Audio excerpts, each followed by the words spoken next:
Queridos, a paz do Senhor, sejam todos bem-vindos a mais uma videoaula da Escola Bíblica Dominical desse primeiro trimestre de 2025, que tem como tema Em Defesa da Fé Cristã, combatendo as antigas heresias que se apresentam com nova aparência.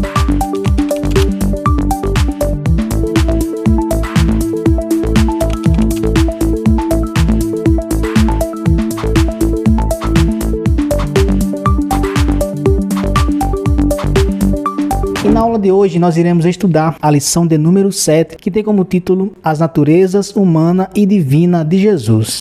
E você que perdeu a aula de número 6, pode vir aqui no card e conferir como foi a nossa aula. Sim, e lembrando que temos um bônus para você. Você pode vir aqui nos comentários, acessar o link e você vai ter aí disponível os slides desta aula. Texto áureo, dos quais são os pais e dos quais é Cristo, segundo a carne, o qual é sobre todos, Deus bendito eternamente. Amém. Romanos capítulo 9, verso 5. Verdade prática: Jesus é o eterno e verdadeiro Deus e ao mesmo tempo o verdadeiro homem. Leitura bíblica em classe. Romanos capítulo 1, verso do 1 ao 4 e Filipenses capítulo 2, do verso 5 ao 11. Romanos capítulo 1, verso do 1 ao 4.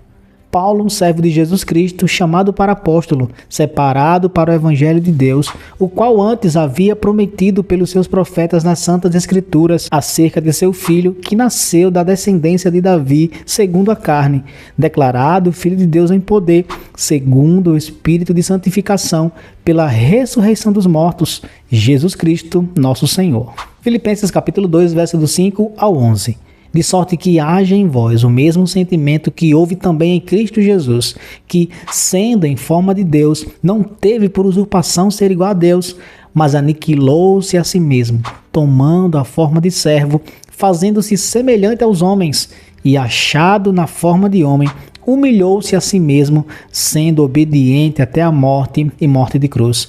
Pelo que também Deus o exaltou soberanamente e lhe deu um nome que é sobre todo nome, para que ao nome de Jesus se dobre todo joelho do que estão nos céus e na terra e debaixo da terra, e toda língua confesse que Jesus Cristo é o Senhor, para a glória de Deus Pai. Objetivos da lição. Número 1. Apresentar o ensino bíblico da dupla natureza de Cristo. Número 2. Mostrar as heresias contra esse ensino, o nestorianismo e o monofisismo. Número 3. Identificar o perigo dessas heresias hoje. Apresentação da lição. Esta lição tem um propósito de reafirmar as naturezas divina e humana de Jesus e, ao mesmo tempo, mostrar as principais heresias contrárias ao ensino doutrinário da natureza cristológica, o nestorianismo e o monofisismo. Em seguida, a lição apresenta uma perspectiva atual em que essas heresias se apresentam com uma aparência moderna. Por mais que se multiplique ideias e pensamentos a respeito de Jesus, o lugar mais seguro, a fonte mais saudável para se conhecer o Senhor Jesus são as Sagradas Escrituras. Introdução. Uma vez estabelecida definitivamente a Cristologia em Nicéia, 325, e a Trindade em Constantinopla, 381, surgem novas especulações teológicas em torno das naturezas de Cristo, humana e divina. Essas controvérsias deram origem ao Concílio de Calcedônia, 451, hoje um bairro em Istambul, na Turquia.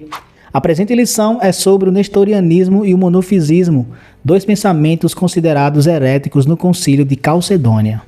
Tópico 1. O ensino bíblico da dupla natureza de Jesus. Subtópico 1. Descendência de Davi segundo a carne, Romanos capítulo 1, verso 3. Subtópico 2. Declarado Filho de Deus em poder, verso 4.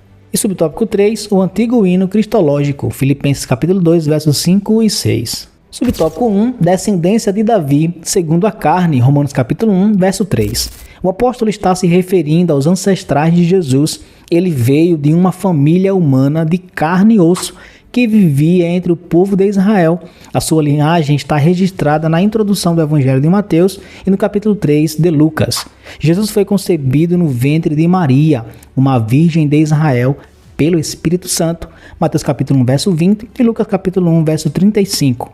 Aí está o elo humano divino, as duas naturezas do Senhor Jesus. A Bíblia é clara ao afirmar que Jesus, de fato, ele tomou forma humana, pois assim a Bíblia fala dos seus ancestrais, fala de sua descendência até chegar Maria e assim ele ser gerado, e gerado não por causa de José, que já estava esposado de Maria, mas gerado pelo Espírito Santo. Jesus tinha uma linhagem humana porque teria que nascer como humano, mas também ele era o próprio Deus. Vamos continuar aqui e vamos entender. Subtópico 2, declarado Filho de Deus em poder, verso 4.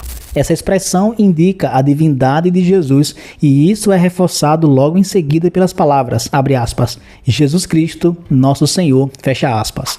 Mais adiante, Paulo, ao descrever os privilégios que Deus concedeu a Israel, como a adoção de filhos, e a glória e os concertos e a lei, e o culto e as promessas, o apóstolo conclui, abre aspas, dos quais são os pais e dos quais é Cristo segundo a carne, o qual é sobre todos, Deus bendito eternamente, amém, fecha aspas. Romanos capítulo 9, verso 5. O Senhor Jesus é um judeu descendente de Israel e ao mesmo tempo é o, abre aspas, Deus bendito eternamente, fecha aspas. Paulo enfatiza de fato a natureza humana de Jesus, porque ele nasceu de uma virgem chamada Maria, concebida então pelo Espírito Santo, que isso fique bem claro, e por ser concebido pelo Espírito Santo, ele tem a natureza divina.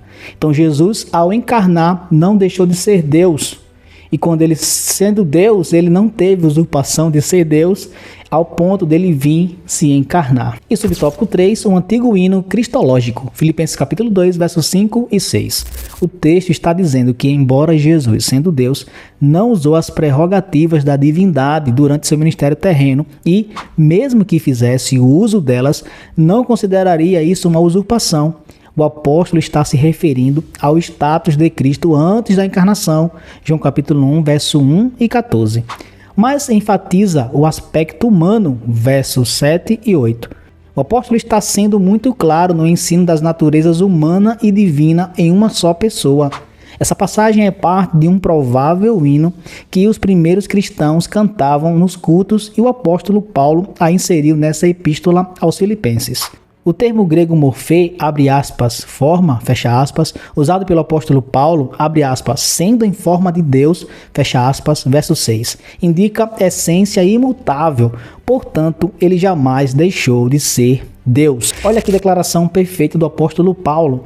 Ele, de fato, considerava Jesus como um homem de carne e osso, mas também não deixou de enfatizar que ele era, de fato, Deus, porque o termo morfê, forma, o apóstolo Paulo usou dizendo que ele ainda era a forma de Deus, não deixou de ser Deus ao se encarnar. Então está aqui o detalhe. Ao se encarnar, Jesus ainda continuava sendo Deus, porque se ele se despisse da sua glória no sentido de deixar de ser Deus, ele não teria poder para fazer o que fez, e mais na frente vamos ver, não teria poder nem de perdoar pecados. A sinopse do primeiro tópico, o Senhor Jesus é declarado da descendência de Davi segundo a carne e Filho de Deus em poder. Auxílio bibliológico, a encarnação. Deus pôde se tornar homem sem deixar de ser Deus?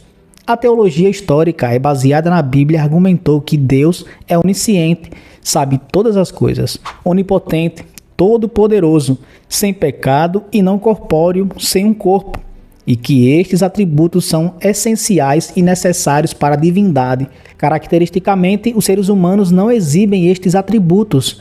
Assim sendo, como pode Jesus ser simultaneamente plenamente divino e plenamente humano? Seguindo estas linhas de raciocínio, alguns atacaram a doutrina da encarnação, tentando afirmar que ela é ilógica e contraditória. Esta suposta contradição lógica baseia-se em uma interpretação equivocada fundamental de como a natureza humana é definida. De acordo com Thomas V. Morris, em seu livro A Lógica de Deus Encarnado, o entendimento histórico da encarnação expressa as crenças de que Jesus Cristo é plenamente Deus, isto é, ele possui todas as propriedades essenciais de Deus. Jesus Cristo é também plenamente humano, isto é, ele possui todas as propriedades essenciais de um ser humano. Tópico 2. As heresias contra o ensino bíblico da dupla natureza de Jesus. Subtópico 1. Quem foi Nestório? Subtópico 2. Nestorianismo. Subtópico 3. Monofisismo. E subtópico 4. O Concílio de Calcedônia. Permita-me interromper um pouco a aula para você me dar aquela ajuda. Curta este vídeo, comenta, compartilha com o seu amigo. Só assim o YouTube vai entender que esse conteúdo é relevante e vai me ajudar bastante. Subtópico 1. Quem foi Nestório? Ele foi bispo de Constantinopla entre 428 a 431. Nestório discordava do título dado a Maria, defendido por Cirilo de Alexandria, que viveu 376 a 444. Abre aspas, mãe de Deus, fecha aspas. Em grego, Theotokos, literalmente, abre aspas, portadora de Deus, fecha aspas. Ele sugeriu, abre aspas, receptora de Deus, ou Christotokos, mãe de Cristo. Sim, Maria é mãe do Jesus humano, Mateus capítulo 2, verso 11, verso 13, verso 14, verso 20, verso 21, e não mãe de Deus, visto que Deus é eterno, Salmos 90, verso 2, 93, verso 2, Isaías capítulo 40, verso 28. E lembrando que você pode pausar este vídeo, ler texto por texto. Não estou assim fazendo, porque senão esse vídeo se tornaria muito longo e muito cansativo para você. A expressão adotada por Cirilo era uma contradição em si mesma. Embora a composição de Nestório fosse bíblica e teologicamente correta, a popularidade do termo mãe de Deus de Cirilo impediu o êxito do termo e da explicação de Nestório. A preocupação dele era menos com a mariolatria e mais com as ideias do arianismo. Olha que interessante. O termo mãe de Deus, usado pelos católicos, não é uma invenção recente. Desde o século V, eles usavam essa expressão, claro que equivocada. Se eu afirmo que Maria é mãe de Deus, estou dizendo que Maria é eterna e que Deus teve um início em Maria. Então eu inverto toda a ordem aí. Maria é mãe de Cristo Jesus, portadora do Messias. Aí sim, se eu falar que é mãe de Deus, é uma contradição em si mesma. Porque se Maria é mãe do Criador, ela faleceu. Se a mãe, que é a mãe, morreu, imagina a criatura, por assim dizer, a pessoa que ela gerou. Deus nunca foi gerado, Deus nunca precisou nascer, precisou estar no ventre de ninguém para nascer. Cristo Jesus veio em carne para cumprir a sua missão, é uma coisa. Mas ser mãe de Deus é totalmente diferente. Deus é eterno e não foi em nenhum momento criado. Ele não surgiu do nada. Ele sempre existiu e sempre existirá. Subtópico 2, Nestorianismo. Nestório defendia a formulação dos pais nicenos, a divindade de Cristo e a humanidade definida no credo niceno constantinopolitano em 381. Segundo o pensamento nestoriano, as duas naturezas de Cristo, a humana e a divina, eram duas pessoas. Essa foi a acusação contra ele. A ilustração nestoriana era a comparação de marido e mulher serem uma só pessoa. Gênesis capítulo 2, verso 4. Essa alegada afirmação nestoriana foi considerada heresia pelo concílio de Éfeso em 431. Ele foi condenado por esse concílio, que o declarou herege e o imperador o exilou. Olha a confusão na cabeça deste homem. Para ele, quando Jesus se encarna, agora são duas pessoas, a divina e a humana, e não como a Bíblia nos traz. É uma pessoa, Jesus Cristo, o Salvador, mas que em si traz a natureza divina e a natureza humana. Subtópico 3, monofisismo. O termo vem de duas palavras gregas, monos, que quer dizer único, e physis, que quer dizer natureza. Seu principal expoente foi Eutico, também conhecido como Eutique. Essa doutrina afirma que as duas naturezas de Cristo são fundidas em uma só natureza amalgamada. O sentido de amalgamar, não o de unir. Não se trata de união, mas mistura, fusão. Assim seria uma só natureza híbrida, nem totalmente Deus, nem totalmente homem. Essa doutrina foi condenada no Concílio de Calcedônia em 451. Letra A. Ilustração. O bronze é uma liga de cobre e estanho, de modo que nem é cobre e nem é estanho, mas outro metal. Quanto à cor verde, é uma mistura das cores azul e amarela.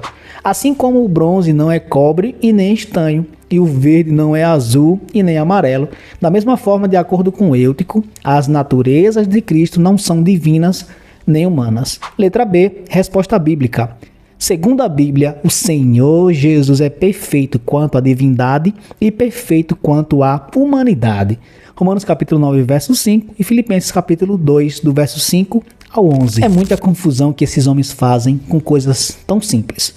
Ao afirmar que Jesus era monofísis, era uma fusão, ali meio que um semideus, por assim dizer, como tem na mitologia grega, metade homem, metade touro, por exemplo, que é uma fusão, que são duas pessoas que ficaram agora híbridas, e não uma pessoa só, em essência, na perfeição humana e na perfeição divina. E subtópico 4, o Concílio de Calcedônia. Essa formulação teológica fala das duas naturezas de Cristo em uma só pessoa. Abre aspas. As propriedades de cada natureza permanecem intactas, concorrendo para formar uma só pessoa e subsistência, não dividido ou separado em duas pessoas, mas um só e mesmo Filho unigênito, Deus Verbo, Jesus Cristo Senhor, fecha aspas. A encarnação do Verbo não é uma conversão ou transmutação de Deus em homem e nem de homem em Deus. A distinção é precisa entre natureza e pessoa, diz o documento.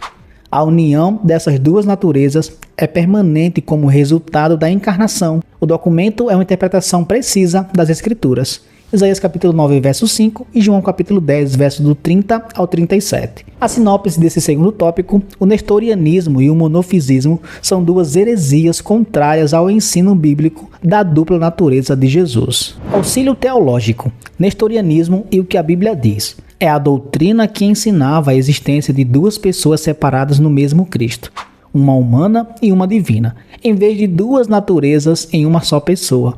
Nestor ou Nestório, como aparece em outras versões, nasceu em Antioquia. Ali tornou-se um pregador popular em sua cidade natal. Em 428, tornou-se bispo de Constantinopla. Embora ele mesmo nunca tenha ensinado essa posição herética que leva o seu nome, em razão de uma combinação de diversos conflitos pessoais e de uma boa dose de política eclesiástica, Nestor foi deposto do seu ofício de bispo e seus ensinos condenados. Não há nas Escrituras a indicação de que a natureza humana de Cristo seja outra pessoa. O que a Bíblia diz? O ensino bíblico a respeito da plena divindade e plena humanidade de Cristo é claro, mediante as muitas referências bíblicas. O entendimento exato de como a plena divindade e a plena humanidade se combinavam em uma só pessoa tem sido ensinado desde o início pela Igreja, mas só alcançou a forma final na definição de Calcedônia em 451.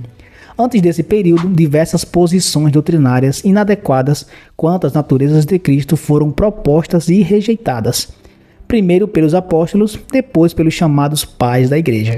E para finalizarmos, tópico 3, o perigo dessas heresias na atualidade. Subtópico 1, os monofisistas. Subtópico 2, o quenoticismo. E subtópico 3, mariolatria. Subtópico 1, os monofisistas.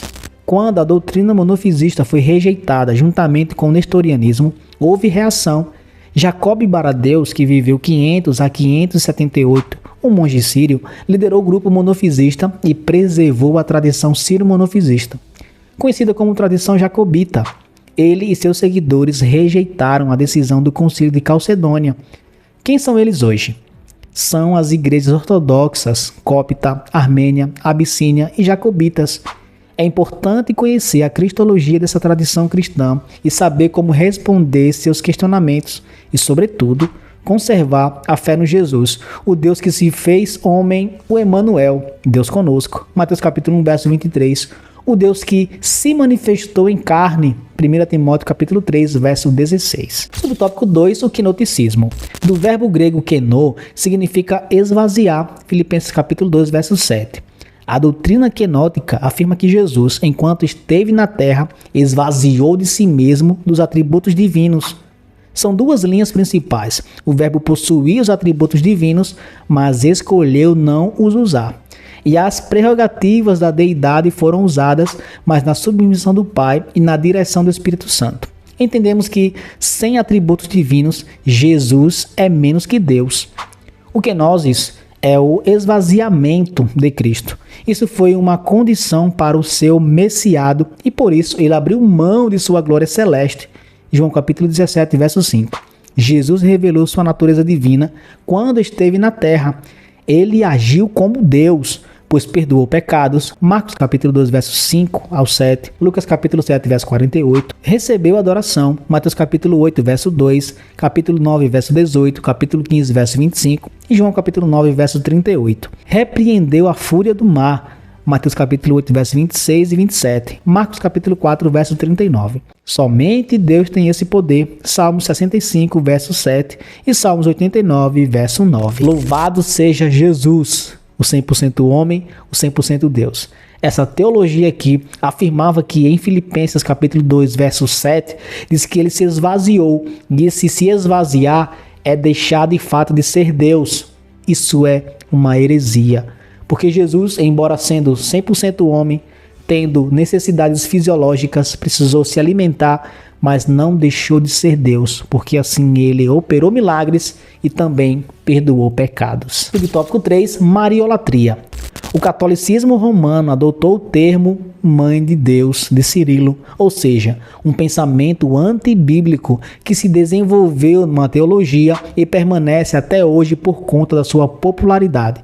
Com isso, aprendemos que o que parece certo e a escolha popular nem sempre representa a verdade. Atos capítulo 8, verso do 9 ao 11, a voz do povo nunca foi a voz de Deus. Não é porque a maioria está indo para um lado que esse lado é o lado certo. Precisamos acreditar de fato nas Sagradas Escrituras. Não afirma hipótese alguma que Maria é mãe de Deus. Não afirma hipótese alguma que Maria intercede por nós a Jesus, mas é sim Jesus que intercede por nós ao Pai. Maria foi uma mulher importantíssima, uma mulher que foi escolhida por Deus, uma mulher que foi agraciada. Bendita és tu entre as mulheres, não havia outra mulher igual a Maria. Se Maria fosse de fato mãe de Deus, ela merecia sim adoração. Não teria problema nenhum se a Bíblia assim aplicasse a ela, mas a Bíblia não aplica a ela como sendo mãe de Deus, sendo uma mulher no sentido de salvadora. Ela foi importantíssima, mas o único Salvador e Senhor foi Jesus Cristo. A sinopse dessa parte final: as heresias a respeito da dupla natureza de Jesus trazem implicações para a conservação de nossa fé em Cristo e sua perfeita revelação. Conclusão: o Concílio de Calcedônia, em 451, reafirma os dois concílios anteriores, o de Niceia, em 325, e de Constantinopla, em 381, ratificando os credos produzidos por esses conclaves gerais e estabeleceu definitivamente as duas naturezas de Cristo. A melhor maneira de se proteger dessas e de outras heresias é conhecer bem no que acreditamos, os ensinamos oficiais de nossa igreja e seus respectivos fundamentos bíblicos. Isso serve como nosso referencial quando nos deparamos com doutrinas inadequadas. Aplicação da lição: conhecer bem a pessoa de Jesus Cristo, tal qual revelada nas Escrituras Sagradas, nos permite um relacionamento mais profundo e exitoso, ao mesmo tempo que nos protege de criar uma imagem distorcida de nosso Senhor, que nada tem a ver com revelação divina, tal como se encontra na Bíblia. Muito obrigado a você querida, por ter chegado até aqui. Deus te abençoe. Até a próxima aula, se Deus quiser.